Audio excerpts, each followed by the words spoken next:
कांदा कोणाला रडवणार? ऐन दिवाळीत बफर साठा येणार. परदेशातून फक्त 10%च मागणी. कांद्याला भाव वाढणार की नाही की कमी होणार? काय आहे मुद्दा जाणून घेऊया या व्हिडिओमधून. प्रमुख कांदा उत्पादक असलेल्या महाराष्ट्र व मध्य प्रदेशात ऐन दिवाळीत कांद्याचे भाव अजूनही कोसळण्याची शक्यता आहे. दोन्ही राज्यातील शेतकऱ्यांकडे मोठ्या प्रमाणात कांद्याचा साठा उपलब्ध असून कर्नाटकमधील खरीप कांद्याची काढणी आधीच सुरू झाली आहे. राजस्थान आणि गुजरातमधूनही खरीप हंगामातील कांद्याचा पुरवठा सुरू होण्याची अपेक्षा आहे. या सर्व परिस्थितीत कांद्याचा बंपर स्टॉक उपलब्ध होणार असल्यानं भाव कोसळू शकतात, असे कांदा निर्यातदारांनी सांगितलं आहे. उशिराचा खरीप कांदा पीक नोव्हेंबरच्या तिसऱ्या आठवड्यात बाजारात येण्याची अपेक्षा आहे. कर्नाटकमधून नोव्हेंबर अखेरपर्यंत पुरवठा सुरू राहील.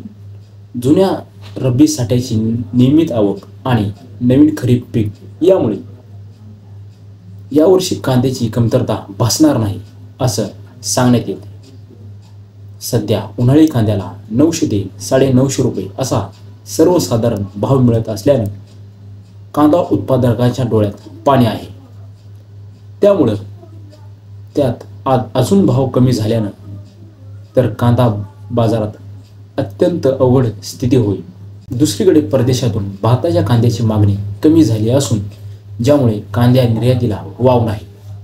परिणामी देशांतर्गत बाजारात कांद्याच्या भावात वाढ होण्याची शक्यता नसल्यानं कांदा निर्यातदार संघटनेचे उपाध्यक्ष विकास सिंग यांनी सांगितलं आहे. कांदा निर्यात असोसिएशन उपाध्यक्ष विकास सिंह यांनी केंद्र सरकारला कांदा बियाणे निर्यातीवर बंदी घालण्याची मागणी केली आहे.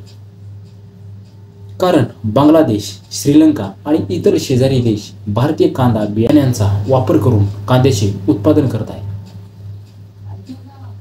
कारण गेल्या काही वर्षात बांगलादेश, श्रीलंका आणि इतर जे शेजारी देश आहेत जसं भूटान आणि नेपाळ या देशांमध्ये भारतीय कांदा निर्यात केला जात होता. मात्र केंद्र सरकारने कांदा बियाण्याची निर्यात इतर देशातही सुरू केली. त्यामुळं भारतीय कांद्याचं उत्पादन आणि मागणी कमी झाल्याचं चित्र आहे, असा आरोप कांदा निर्यात असोसिएशनचे उपाध्यक्ष विकास सिंग यांनी केला आहे. चीन आणि पाकिस्तानसारख्या देशांमध्येही भारतीय कांदा बियाण्यांची मागणी वाढत आहे, जी दीर्घकाळात भारतीय शेतकऱ्यांच्या हितासाठी संकट निर्माण करू शकतं. याबद्दल तुमचं काय मत आहे? कांद्याला भाव वाढला पाहिजे आणि ही जी कांदा बियाण्यावर निर्यात बंदी घालण्याची मागणी योग्य आहे? तुम्हाला काय वाटतं? तुमची प्रतिक्रिया कमेंट बॉक्समध्ये नक्की सांगा. व्हिडिओ लाईक करा आणि चॅनलवर नवीन असाल तर चॅनलला सबस्क्राईब नक्की करा. या व्हिडिओसोबत इथेच थांबूया. भेटूया पुढच्या व्हिडिओमध्ये. जय महाराष्ट्र.